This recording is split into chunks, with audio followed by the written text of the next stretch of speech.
नमस्कार दोस्तों, as education solution में आपका स्वागत है।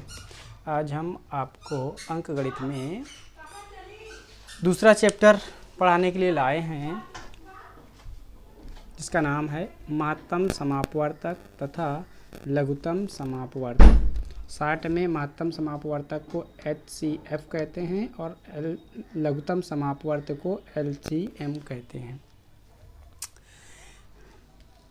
HCF इसका मतलब होता है highest common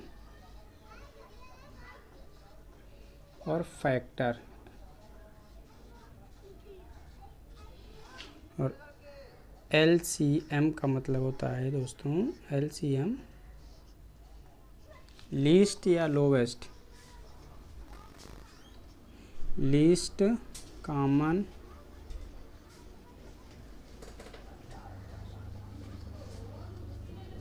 multiple.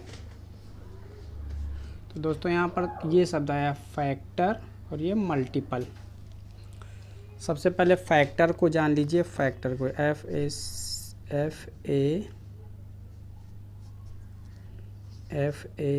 FACTO factor. Hindi में दोस्तों इसको कहते हैं गुणनखंड। गुणनखंड या इसी को गुणनखंड को ही कहते हैं। फैक्टर कहें या गुणनखंड कहें या इसी को अपवर्तक कहते हैं। अपवर्तक, ये तीनों एक ही नाम है दोस्तों, फैक्टर, गुणनखंड या अपवर्तक। तो अब इसको जान लीजिए, गुणनखंड होता क्या है। गुणनखंड होता है, जैसे कोई संख्या है ए कोई संख्या है, अगर ए में किसी अन्य संख्या का यदि संख्या, ये ए है, ए में संख्या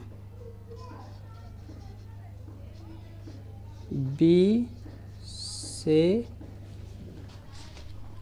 भाग लग जाए, बी से भाग लग जाए मतलब पूरी विभाजित कर दे, भाग लग जाए, यानी कि जो बी है वो संख्या ए को पूरी विभाजित कर दे, तो बी को ए का गुणनखंड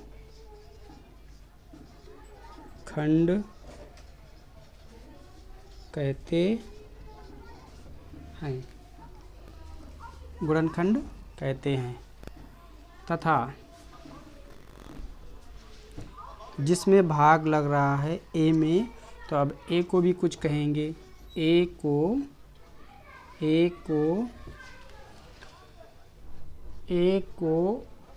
बी का गुणज कहते हैं। गुणज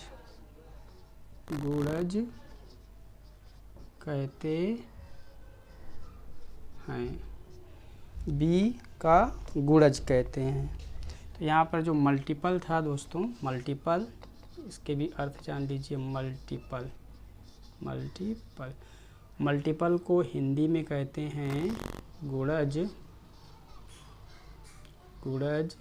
या अपवर्त्य कहते हैं। अपवर्त्य, गुणज या अपवर्त्य कहते हैं।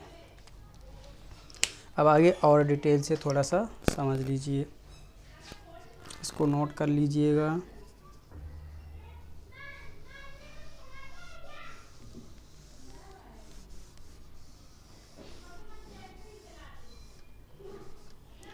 थोड़ा सा गुणनखंड के बारे में और समझ लीजिए। जैसे कोई हमने संख्या लिया यहाँ पे 12, तो 12 के गुणनखंड लिखने हमको, 12 के गुणनखंड। तो 12 में जिन जिन संख्याओं का भाग चला जाएगा वो सब के सब 12 के गुणनखंड या फैक्टर होंगे। 12 में 1 से भाग चला जाएगा 1 का, 2 का भाग चला जाएगा 2 छंग 12, 3 का चला जाएगा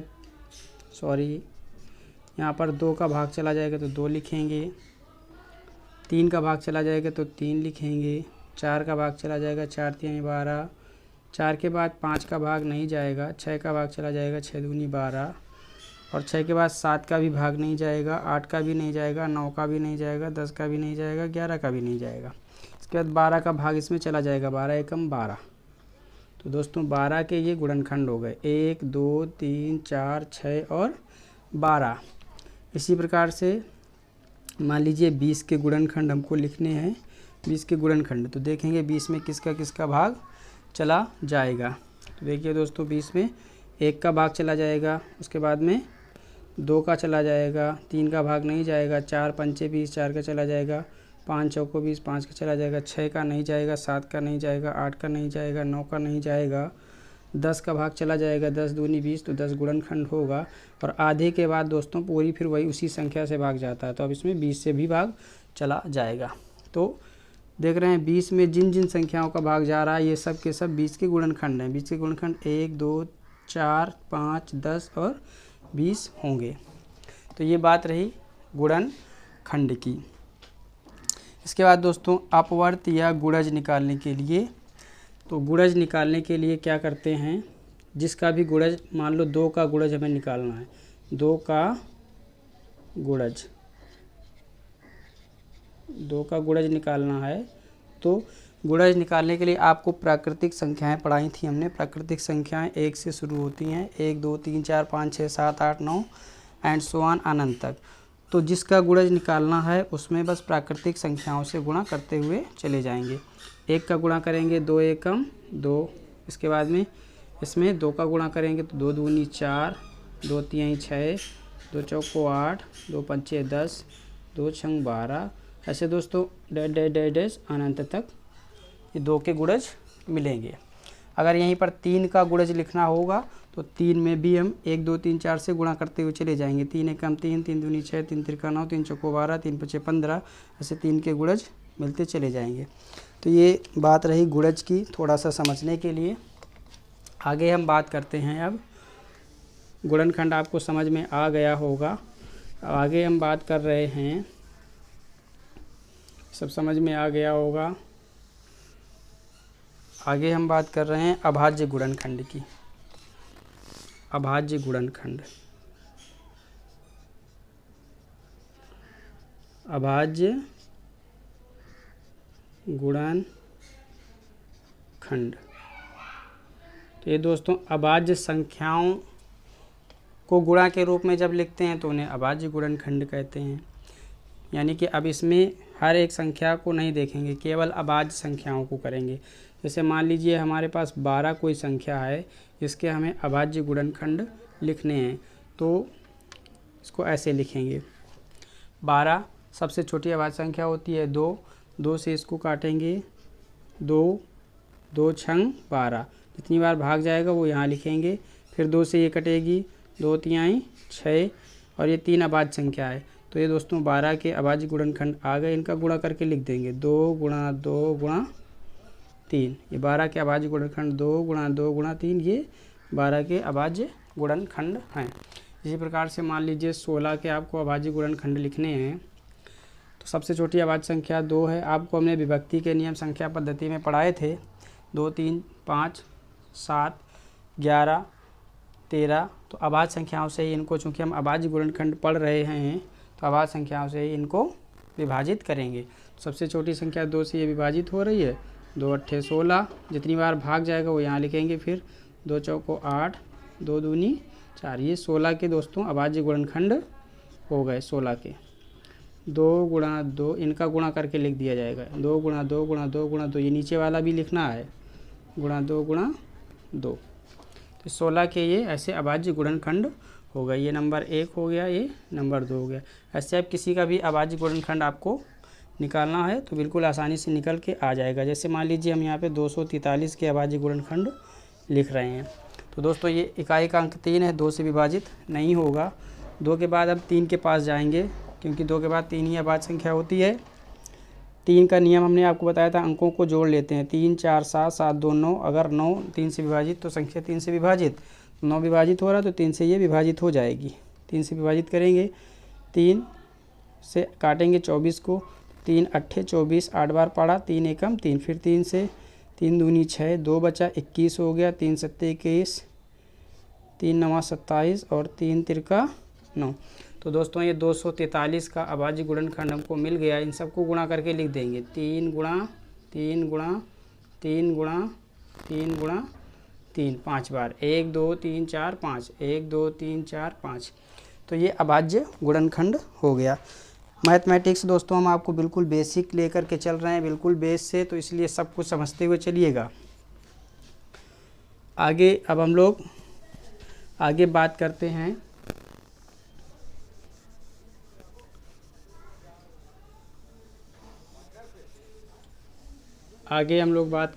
अब कुछ सवालों की बात करते हैं। तो आइए अब देखते हैं। सबसे पहले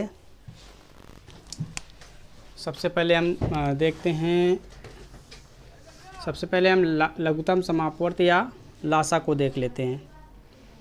LCM, इसको हिंदी में लासा बोलते हैं। तो सबसे पहले हम LCM को देखते हैं। LCM होता क्या है? LCM क्या होता है? सबसे पहले तो परिभाषा आप जान लीजिए कि लासा क्या होता है।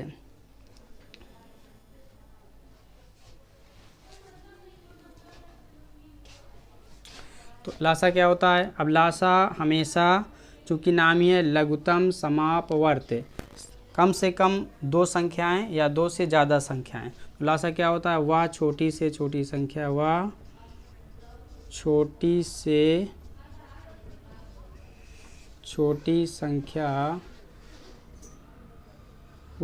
से छोटी संख्या जो दी गई सभी संख्याओं से पूरी विभाजित हो जाए,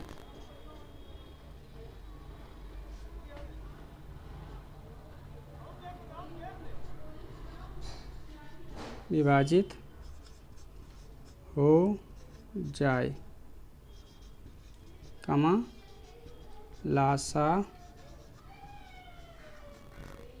कहलाती है। तो लासा दोस्तों 2 या 2 से अधिक संख्याओं का होता है। 2 या 2 से अधिक संख्याओं का लासा होता है।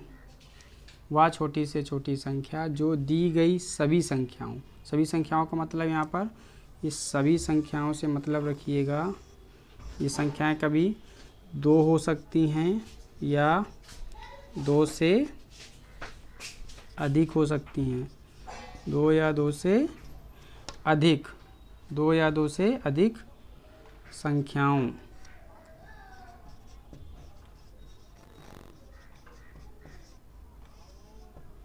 इसको सभी संख्याओं का मतलब 2 या 2 से अधिक संख्याओं से पूरी विभाजित हो जाए तो संख्या लासा कहलाती है। तो आइए अब लासा हम लोग निकाल करके देखते हैं। एक छोटा सा सवाल देखते हैं। ए नंबर, मान लीजिए हमें लासा निकालना है और अभाज्य गुणनखंड विधि से लासा निकालेंगे हम लोग। अभाज्य गुणनखंड विधि में भाग विधि से लासा निकालेंगे। मान लीजिए 10, 20 और 30 का लासा निकालना है। तो अभाज्य गुणनखंड विधि से हम लोग लासा निकालेंगे तो इसको अभाज्य संख्याओं से काटेंगे। 2 से कटेगा ये 2 पंचे 10, 2 एकम 2 0, 2 एकम 2 1 बचेगा 10, 2 पंचे 10। अब जब तक 2 से कोई संख्या कटेगी तब तक काटेंगे, जो नहीं कटेगा उसको ऐसे उतार लेंगे और 2 पंचे 10 और ये 15 2 से नहीं कटेगी, ऐसे उतार लेंगे। अब ये 15 3 से कट रही तो पहले 3 से काटेंगे, 5 को ऐसे उतार लेंगे, 3 पचे 15। अब ये 5 से काट देंगे, 1 1। अब लासा लिखने के लिए दोस्तों क्या करना होगा? लासा के लिए इन सब जितने भी गुणनखंड आए हैं सबका गुणा कर लेंगे। 2 गुणा 2 गुणा 3 गुणा 5 बराबर। तो दोस्तों देखिएगा, इसको गुणा करना है तो आसान तरीके से बिल्कुल कैसे करेंगे। जब भी 2 और 5 मिले तो 2 पंचे 10 हो जाता है। केवल और 2 5 है तो 10 का पूरा 10 लिख लेंगे। अगर इसके अलावा और कुछ है तो 10 का 0 लिख लेंगे। बाकी अब इनको छोड़ देंगे, 0 लिख दिया हमने। अब बाकी जो संख्या है उनका गुणा कर लेंगे। 3 दूनी 6 या 5 तियाई 15, 15 दूनी 30, 30 दूनी 60, ऐसे भी गुणा कर सकते हैं। तो 10, 20 और 30 का लासा दोस्तों 60 आएगा।